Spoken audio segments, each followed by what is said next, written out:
अवधूत चिंतन श्री गुरुदेव दत्त श्री स्वामी समर्थ. तुम्हा सगळ्यांचं माझ्या चॅनलवर मनापासून खूप खूप स्वागत आहे. आपण बघतो आपल्या पूजेच्या दिव्यामध्ये फूल तयार झाला असेल. देवारात आपण जेव्हा दिवा लावतो त्यात जर फूल तयार झालं असेल तर समजायचं की परमेश्वर म्हणजे देवाने आपली सेवा स्वीकारली आहे. परमेश्वर आपल्याला संकेत देत आहे की तुम्ही जी सेवा केली आहे त्याचा मी स्वीकार करत आहे. आपण जी सेवा मनापासून करतो ना ती परमेश्वरापर्यंत देवापर्यंत नक्कीच पोहोचत असते. म्हणून देव आपल्याला कुठल्या ना कुठल्या गोष्टीमधून संकेत देत असतात. आता आपण काय करतो, काही जणांचं बघतो आपण दिवा लावल्या 5 मिनटामध्ये फूल तयार होतं.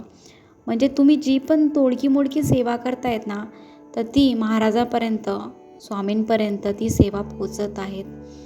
आणि स्वामी आपल्याला संकेत देत असतात की तुझी जी झालेली सेवा आहे ती माझ्यापर्यंत पोचली आहे. प्रत्येकजण दिवा लावत असतो. प्रत्येकाच्या दिव्यात फूल तयार होईल असं नसतं. काही दिव्यामध्ये फूल तयार होत पण नाही आणि काही दिव्यामध्ये रोज फूल तयार होतं. फूल तयार होतं म्हणजे काय होतं की त्याला काजळी येते आणि त्यालाच खूप जण काजळी येणं आणि दिवा फूल तयार होणं ह्या थोड्या वेगवेगळ्या गोष्टी आहेत. असं होतं ना, आपण रोज पूजा करतो त्याने आपल्या जीवनात सकारात्मक ऊर्जा निर्माण होत असते. आपल्याला सतत प्रसन्न वाटतं कारण की आपण रोज पूजा अर्चा करतो आणि आपल्याला प्रसन्नता येते. आपण जे पण काम करतो ना ते पूर्णच होत असतं. आपण जर पूजा करत असताना त्या दिव्यामध्ये फूल तयार होत असेल तर आपण समजावं की आपली सेवा अगदी योग्य पद्धतीने होत आहे. त्या सेवेमध्ये आपण अजून वाढ करायला हवी आहे आणि त्या सेवेमध्ये आपण आणखीन सेवा करावी. जेव्हा तुम्ही स्वतःसाठी नाही तर इतरांसाठी मागत असतात, म्हणजे जसं की दुसऱ्यांचं चांगलं व्हावं, इतरांचं आरोग्य चांगलं राहावं, दुसऱ्यांचं भलं व्हावं, हे तुम्ही ईश्वरांकडे स्वामींकडे मागत असतात. आणि अतिशय पवित्र आणि निर्मळ मनाने तुम्ही स्वामींकडे मागत असतात, ईश्वराकडे मागत असतात आणि परमेश्वर तुमची सेवा पूर्ण करत असतात. आणि म्हणून दिव्यामध्ये फूल तयार होतं. दिव्यामध्ये फूल तयार होण्याची अशी खूप सारी रहस्य आहेत, अशी अनेक गोष्टी आहेत, असं महत्त्वाचे कारणे आहेत. दिव्यात फूल तयार होत असेल तर बऱ्याच वेळा आपण जी काही सेवा करत असतो ती अगदी मनापासून करत असतो. सोबतच आपण इतरांचं चांगलं व्हावं, कोणाच्याबद्दल वाईट विचार करत नाही. त्याचबरोबर आपण जे प्राणी पक्षी त्यांच्याविषयी सुद्धा तुम्हाला प्रेम आहे, जिव्हाळा आहे, तुम्ही त्यांना हानी पोचेल असं वागत नाही.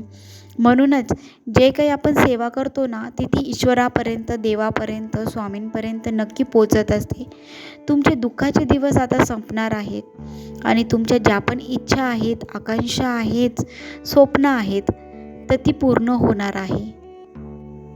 काही लोकांच्या दिव्यात महिने काजळी येत नाही, फूल तयार होत नाही. पण काही लोकांच्या दिव्यात रोज काजळी येते, फूल तयार होतं.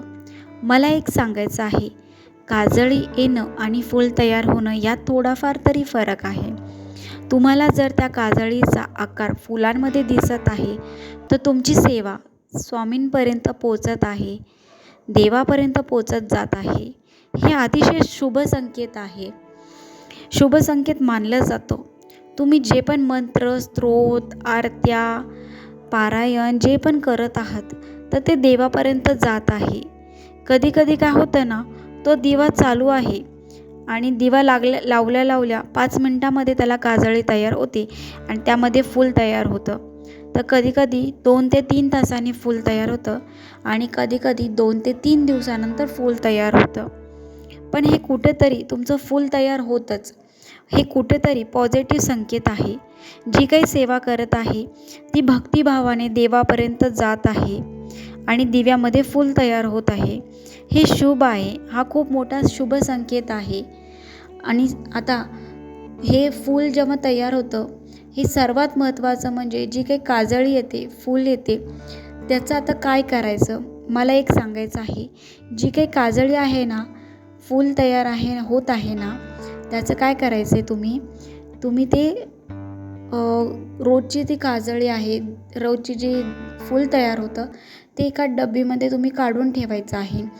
त्यामध्ये तुम्ही हळद कुंकू टाकून ठेवायचं आहे. तुम्ही जे पण चांगल्या कामासाठी जात आहात, तुम्ही असो, घरातली कोणी पण व्यक्ती असो, लहान असो, मोठी असो, स्त्री असो किंवा पुरुष असो, कोणी पण तो टिळा तुमच्या कपाळी लावून जायचा आहे.